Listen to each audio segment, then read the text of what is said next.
No matter how good or bad your team was this year, you had that one player that stood out among the rest. But how good was your best player compared to other teams' best players around the league? Well, using wins above replacement, or WAR, with OPS Plus and ERA Plus as tiebreakers, today I'm going to rank them all up. Number 30, Keibert Ruiz of the Nationals, 1.7 WAR. This guy's just starting out at 24 years old. He was a major piece in the trade that sent Trey Turner and Max Scherzer to the Dodgers, and he's the catcher of the future in Washington. 112 games, 7 homers, 36 RBI, 215 average, and 673 OPS. He is the worst best player on the list. Number 29, Nick LODOLO of the Reds, 1.8 WAR. The Reds pitching may have been the third worst in the league, but rookie Nick LODOLO was solid. 19 starts, 103 and 1/3 innings, 3.66 ERA, 1.22 ERA plus. He finished 6th in the Rookie of the Year vote. Number 28, Tarek Skubal of the Tigers, 2.9 WAR. After coming into the league in 2020, he just keeps getting better, dropping his ERA by a full run year over year. 21 starts, 117 and 2/3 innings, 3.52 ERA and a 1.07 ERA plus. Let's see if he levels off or if he keeps lowering that ERA. Number 27, Brady Singer of the Royals, 2.9 WAR. Kansas City had the worst team ERA in the American League, but third-year man Brady Singer was awesome. 24 starts, 153 and 1/3 innings, 3.23 ERA and a 1.27 ERA plus. On that starting staff, Zach Greinke was the only other pitcher with an ERA under 5. Number 26, Ke'Bryan Hayes of the Pirates, 3.0 WAR. One thing to consider about the WAR stat, it's not just all about offense. Hayes was a below-average offensive player, hitting .244 with an OPS of 659 and an OPS plus of 87. But at third base, he had a very good defensive WAR of 3, so there you find his value. Number 25, Ryan McMahon of the Rockies, 3.1 WAR. He was actually better last year, but his offensive stats are just about average. Between that and his solid defense at third base, he was the most valuable Rocky. .246 average, 20 homers, 67 RBI, 741 OPS, and a 98 OPS plus. Number 24, Yandy Diaz of the Rays, 3.8 WAR. This was his finest season, playing in a career-high 137 games, hitting a very solid .296, 9 homers, 57 RBI, a career-high 824 OPS, and a 143 OPS plus. He also got his first MVP votes, finishing 20th. Number 23, NICO HOERNNER of the Cubs, 4.0 WAR. He showed that he could hit in a limited capacity last year, hitting over 300 in 44 games. This year, he put in 135 games, hit .281, 10 homers, 55 RBI, a 736 OPS, and a 107 OPS plus. Not great, but he also had a very good defensive WAR of 2, playing shortstop almost every day. Number 22, Carlos Correa of the Twins, 4.4 WAR. Most of his value comes from his bat, hitting for his best average since 2017 at .291. 22 homers and 64 RBI, 834 OPS, and a 140 OPS plus. Of his 8-year career, this was all around his second best season. He even had a higher OPS plus than last year, when he finished 5th place in the MVP vote. He didn't get any MVP votes this year. He also played Gold Glove defense last year. This year, he dropped back to his normal average defense. Number 21, Dylan Cease of the White Sox, 4.4 WAR. This was the season of his life. 32 starts, 184 innings, 2.20 ERA, 1.80 ERA plus. This was good for second place in the Cy Young, even getting 1 point in the MVP race. He was one of the only bright spots in the White Sox season. Number 20, Corey Seager of the Rangers, 4.5 WAR. His first year in Texas was kinda shaky. His .245 average was the lowest of his career. 722 OPS was his second lowest, but he destroyed his career high in home runs with 33. 83 RBI, and a 119 OPS plus. His first half was actually much better than his second half, but his production was good enough to top the Rangers. Number 19, Dalton Varsho of the Diamondbacks, 4.6 WAR. This guy is really a weapon. Not only does he play a great outfield, he can also catch. He caught 175 innings last year, and he threw out 33% of his runners. That's 9% above league average. Offensively, he's decent, but definitely has the power. .235 average, 27 homers, 74 RBI, 745 OPS, and 109 OPS plus. Number 18, Willy Adames of the Brewers, 4.7 WAR. On top of playing a good shortstop, his power was way up this year, although his average was way down. He notched career highs in home runs and RBI with 31 and 98, but he had a career low average of 238 and an OPS of 756 and 112 OPS plus. Number 17. Sean Murphy of the A's, 5.1 WAR. He really emerged this year as the catcher on a very bad team, playing 148 games, 250 average, 18 homers, 66 RBI, 759 OPS, and a 120 OPS plus. He also got an MVP vote, and since he showed that he was a good player, the A's had to get rid of him as soon as possible. He got traded to the Braves earlier this month. Number 16. Adley Rutschman of the Orioles, 5.3 WAR. This rookie came up in May, and the team started playing way above their heads, as this former number 1 overall draft pick showed what he can do. 113 games, 254 average, 13 homers, 42 RBI, 806 OPS, and a 128 OPS plus, finishing second in the Rookie of the Year vote and 12th for MVP. He should only get better as he hits his prime, so the Orioles should be excited. Number 15. Julio Rodriguez of the Mariners, 5.4 WAR.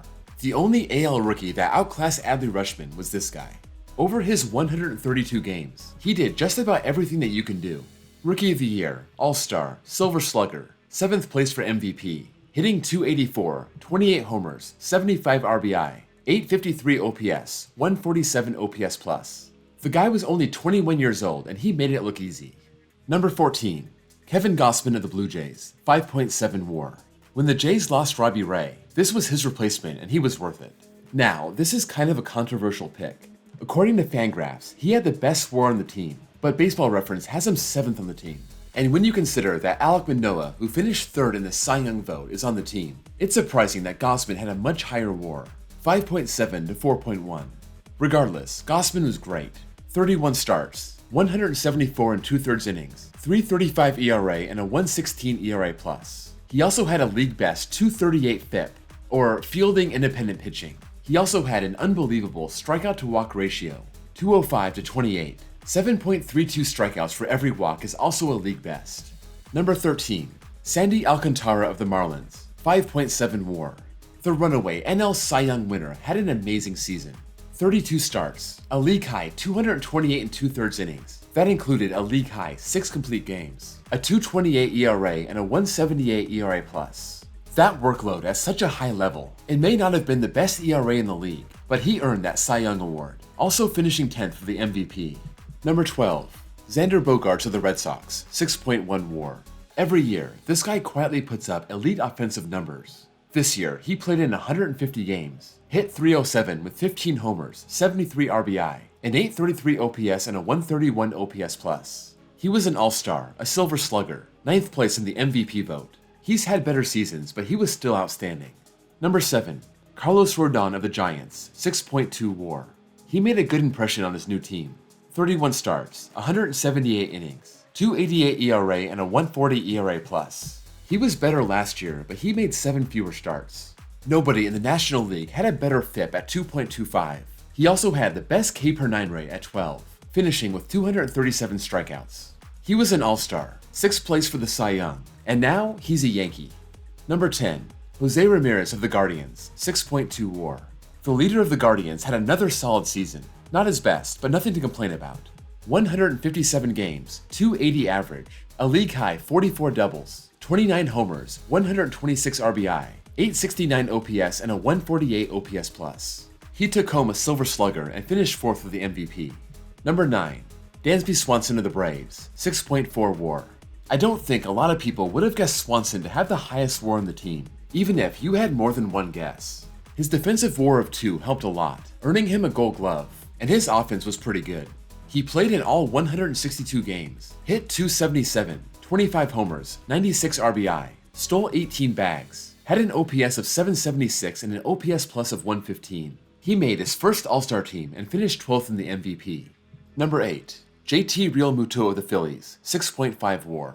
Talk about an all-around player. He played Gold Glove defense as a catcher and won the Silver Slugger, following arguably his best offensive season.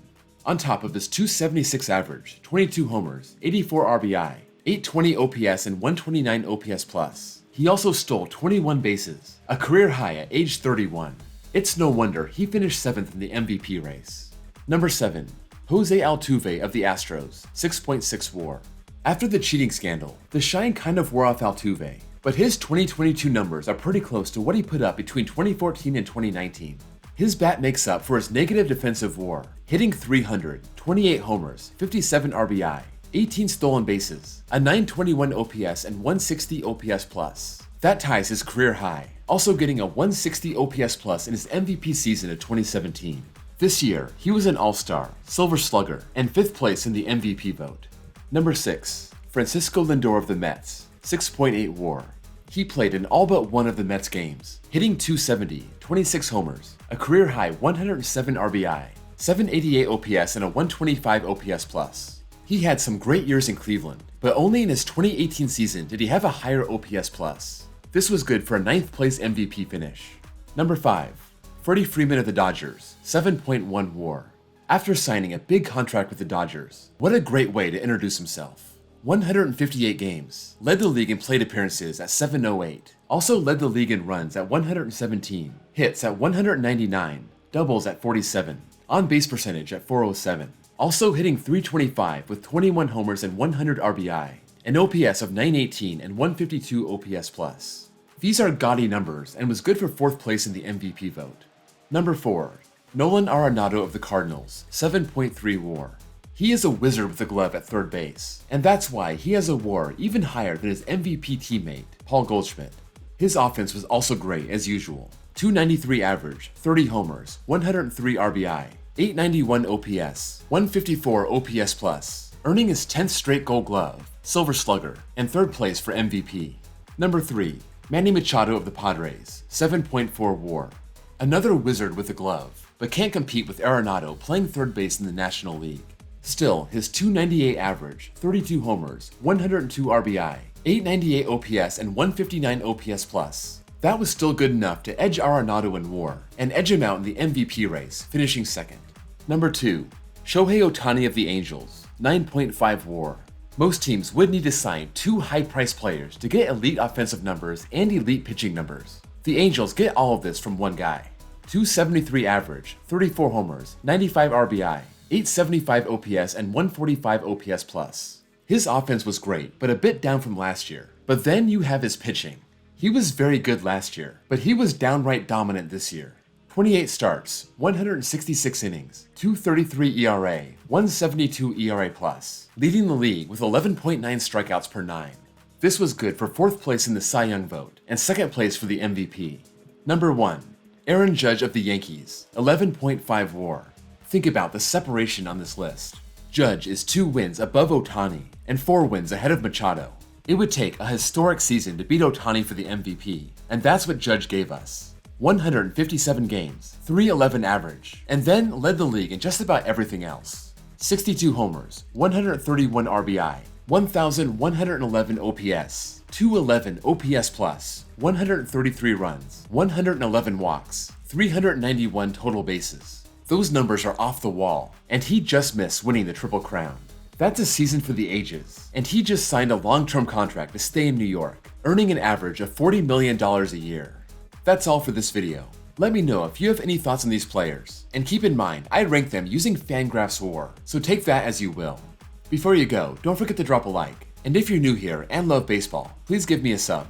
Thank you all for watching, and I'll see you all next time.